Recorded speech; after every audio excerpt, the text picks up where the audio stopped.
Hi, everybody. I'm Joe. And I'm Mary. And we're Book Buds! Happy St. Patrick's Day, guys. Yes. You're going to get some soda bread? That's my favorite part. Oh, Erin go bra. I love soda bread. I can't wait to have it. All right, so we are doing a St. Patrick's Day tag. We were tagged last year to do this, so we figured we'd wait till we were ready for the season. Yeah. We were tagged by Pat with Book Chat with Pat. Thanks, Pat. And it was created by Taylor at Book of Flicks Taylor.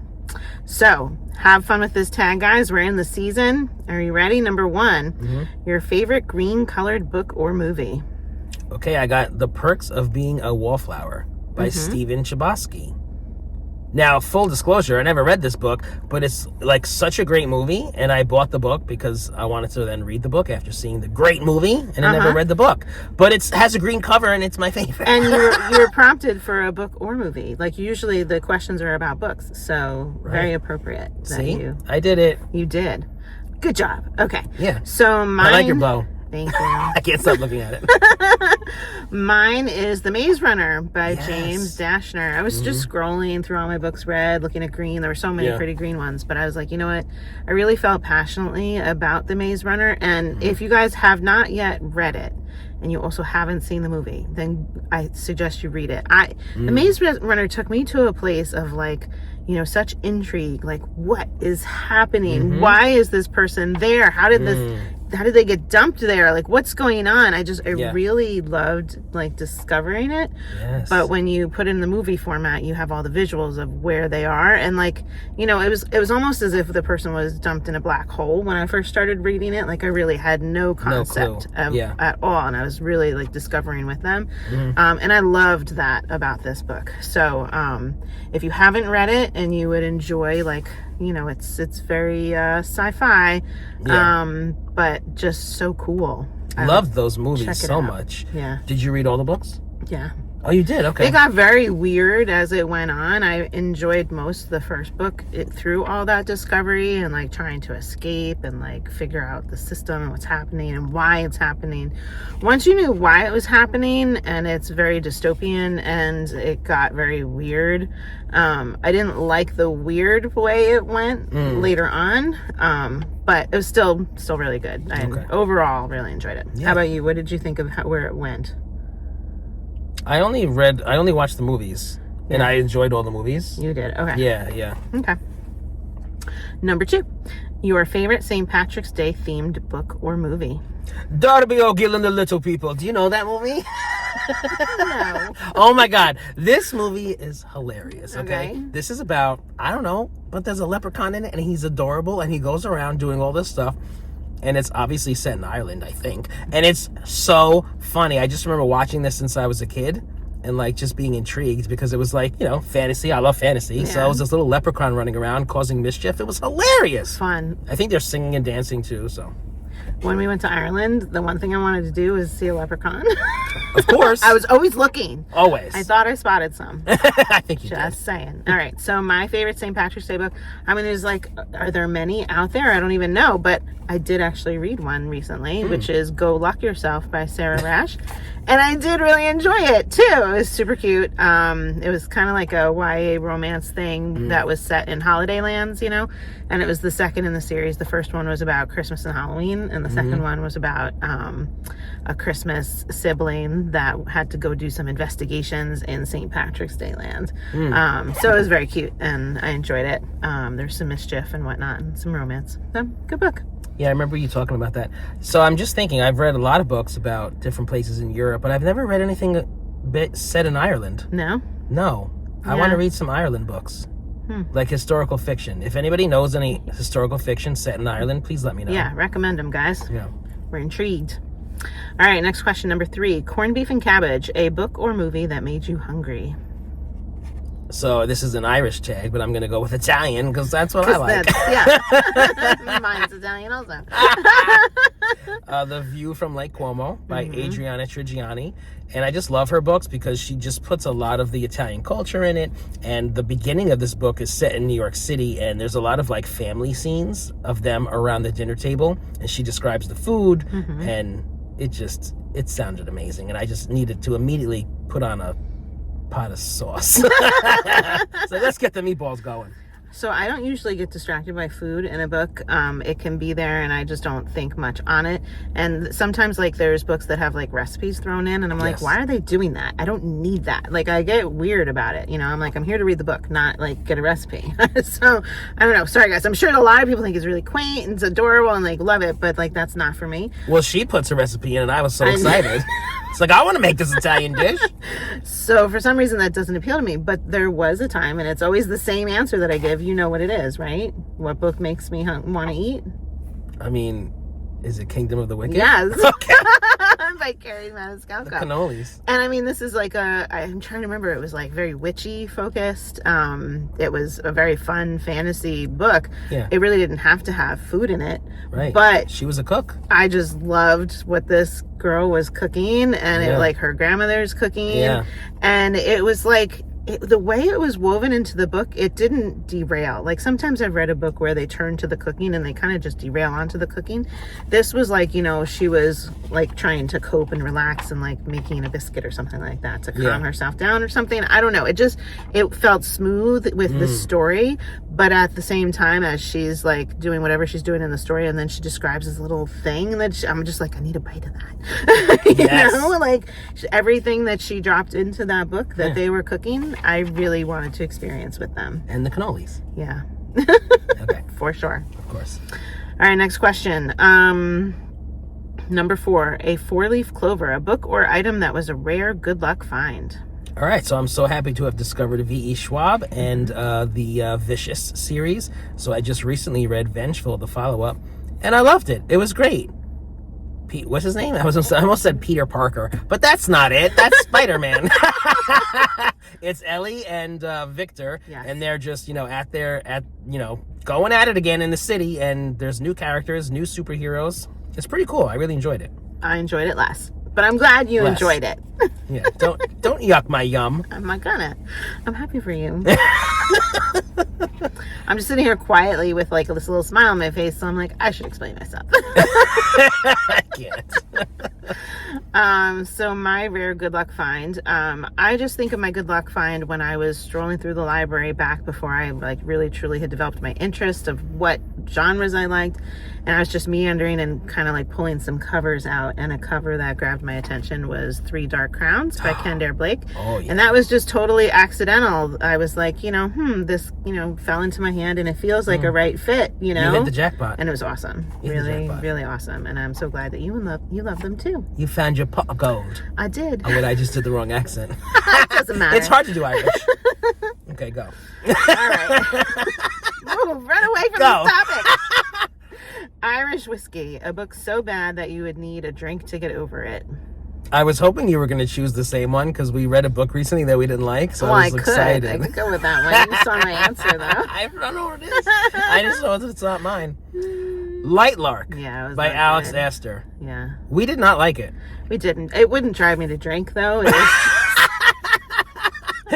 It made me scratch my head a lot. Like, what? Why are we doing this? Where are we? Who are these people? I think Irish whiskey would have definitely helped. It would have made it fun and silly. Mine was Cruel Prince, but not by Holly Black. Right. By Ashley Jade. I just described it as crappy and trashy. And I didn't like the way that the main character was treating this other main character. It was not cool. And she was like totally accepting it. And I was like, this is crap. If I had to keep reading books like that, I would need a drink for sure. Because it was not cool. No. Yeah. All right, number 6, Irish dancing. Do you know I used to Irish step dance when I was little? Did I know this? I don't know if you knew this. Really? Hop over, hop out, back 1, 2, 3, 4. Little steps, yeah. The shoes without was it noise making sounds? I think I had the metal on the bottom. Yeah. Wow. So we're tap dancers. I used to do. I guess we are. Can I claim that? I used to go to lessons, and I would go on St. Patrick's Day. It was me and like 3 other kids in my little Catholic grammar school, and we would go through all the classrooms in the school doing demonstrations for the other. Mary, this is the perfect story for this tag. I love this. It was pretty cute. Do we have any videos? I doubt it. I'm sure I have a picture. I know I have a picture of like, the hands straight at the side, like a little green skirt. Yeah. Ask Mom for some videos. I want to see this. Videos, please. That was in like the 80s. We didn't have a video camera. Well, I remember when we got our video camera, we went crazy. Yeah, we never owned one, so good luck. We used You're not to going to get a rent video. Rent a We video used to camera? rent one in the early 80s. Oh my God. Yes, I remember that. Wow. The first video camera that I was around was probably in like the early 90s. A friend had one and we went camping, and then we were just total goofballs for the camera the entire time. It's fun. But I never like experienced a video camera before that. And now here we have videos Right. all the time. Constantly. That we Can't get away perform from for. them. I mean. Right. I mean, come on. Okay, what was the question?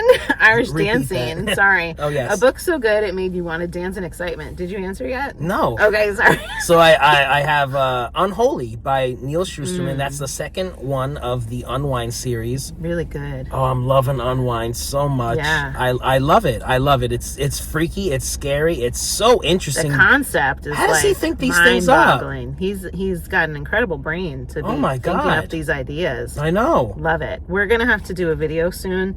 Yeah, we're gonna do it. I'm currently reading Unholy. I just started it, but like we got to get further into this series. It's so good. And we're gathering props, guys. We're gonna have we a are. fun scene. Oh, the okay? video is gonna be great. It's gonna be so great.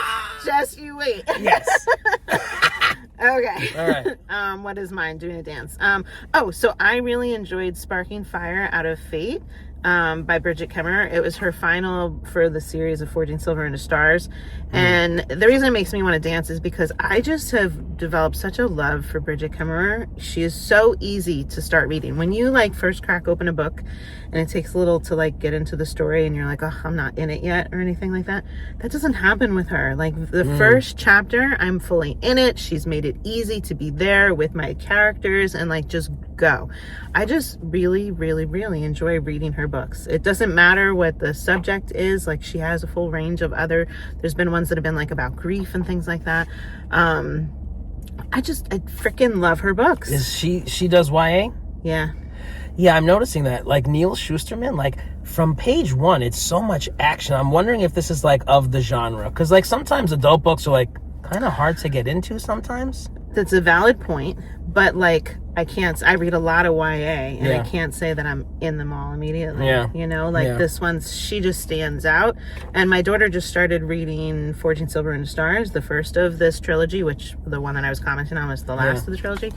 And she normally is like, okay, I read a chapter, I'm going to go to bed. But she's like, I'm reading 2 tonight, Mom. This was so good. Yeah. You know? Yep. So, yeah, it's just really easy and awesome. That's great when you have that. Yeah. Yeah, I love that. All right, next one. Ireland. This is number 7. A book that made you travel to a different country. Travel in your mind or in real life. I'm picking all these Italian things. The Sicilian Inheritance by Joe Piazza. I read that while in Italy, and it was amazing. Oh, you were in Italy when you were reading it? I forgot that. Yes. Nice. Okay. Which made it so much more Yeah, enjoyable. So that much is fun. So mine, I really don't think I had any that made me travel to another country. So I did legitimately travel because of a book. So it's within the United States, but I wanted to pick this one because like I sought out a place because of this book, but it was when I was a kid. So this book was a kid's book called Misty of Chintateague by Marguerite Henry, I think. And it was like a kid's series about horses. Chintateague. Have you heard of Chintateague? Nope. Okay, so now you're going to hear about it. So it's in Virginia. There's Chintateague Island, and it's down on the coast in the water. And this series is all about this, horse. And then the horse has a baby, and then there's like some other horse. I don't know. There's 4 different books, and each one it's like, oh my God, this new horse. And it's just so, like, I remember as a kid, like thinking like, wow, this horse is amazing. Little girls and horses. And my brother was going on a Boy Scout trip. And it was like a camping trip, hiking like the Palisades, like way down wherever the heck. And my mom was chaperoning like part of it. We had to like drive there or something like there to get the kids there. And then she was off duty till like we had to pick the kids up. So she planned this trip like to go off the course a bit by a couple hours to go hit Chintateague Island so that I could go there because of all the books that I had read. And I was so disappointed, guys. There were no horses. I'm like, where's Misty? Right. And I'd see like, let's say like a coffee shop that was like Misty's Coffee. And I'm like, Misty's going to be in the coffee. Poor My Mary. mom was like, Mary, the town knows that the books are really popular. And I was like, what? Right. The town knows. That's so funny. Yeah, I think I saw like one horse. Oh, you poor thing. But what was really nice was that my mom wanted to make it special That for was me nice. and take me to Chincoteague Island. What a in nice Virginia. memory. Yes. Beautiful. And we camped one night that we were there in a tent too. So Oh. it was nice little trip. Fun. Anybody else read those books back in the day? I like forgot about these. They were, whenever we think about books from our childhood, this one doesn't come to mind. But because of that travel question, I was like, oh my God, I remember this. Chincoteague. Yeah. I learned that today. That's fun. All right. And the last question, number 8, the pub, a meeting place in a book that you'd love to go to. Well, I think I have the perfect answer, and you're going to love my answer. Okay. The Leaky Cauldron. That would be a very fun place to go. I mean, wouldn't that be perfect? Yeah. All of Absolutely. our friends would be I don't think meeting I'd up. want to stay there, though. I'd want to be like off and exploring everything else around it. Well, yeah, that comes after, but we have to meet at the spot. Yeah, absolutely. Diagon Alley, Leaky 100%. Cauldron. Yes. Yes. Butterbeer. Absolutely. Beer, the best thing ever. Absolutely. So should we go to Universal together? Do they have it there? They do. I just had it. Oh, okay. So good. So good. Let's go together. Yes. We're nowhere near there. I picked a coffee shop named after you, Cup of Joe. Hey, I love it. It's a coffee shop in the Pumpkin Spice and Everything Nice book by Katie Kachatelekuk. I don't know how to say that that sounds name. great. But it was a very sweet, younger read about like pumpkin spice things and a young romance and a coffee shop competition. But the care that this child took in making all of her coffee drinks and then all of her baked goods. Told me about this. She was like tasting for like the tiny details of, what spice was missing in a certain something, and it was all natural, and she just loved freely creating new things. So I guess there was another book that made me want to eat things too. Yeah. This book was like just so cute. So I want to go there and have her coffees and her bakery items and just hang out. And Sounds good. I think that'd be really pleasant. Pleasant. So that's our Irish tag. Happy St. Patrick's, guys. We got to tag some people now to keep this going. Who are we going to tag? David G. for Orlando. And Hot Cocoa and Books. And Madeline Reeds. And Derek Green, tag. I like that you picked green for St. Patrick's Day. See? It all fits. Happy St. Patrick's Day, guys. Go have some soda bread. If you're enjoying Book Buds, give us a thumbs up. And share us with your friends. And subscribe to our channel, Book Buds! I love my Book Buds. Remember these? I do remember these. You're going to make it a bow? Yeah, that's what I did last time. Oh, cute. Where's my tag? Shouldn't I? Or should I wear it as a necktie this time? I really like that is bow. cute. But I've never done it as a necktie before. Yeah. That's cute. I have the green on. Oh no, it's like, doesn't it accent our chins?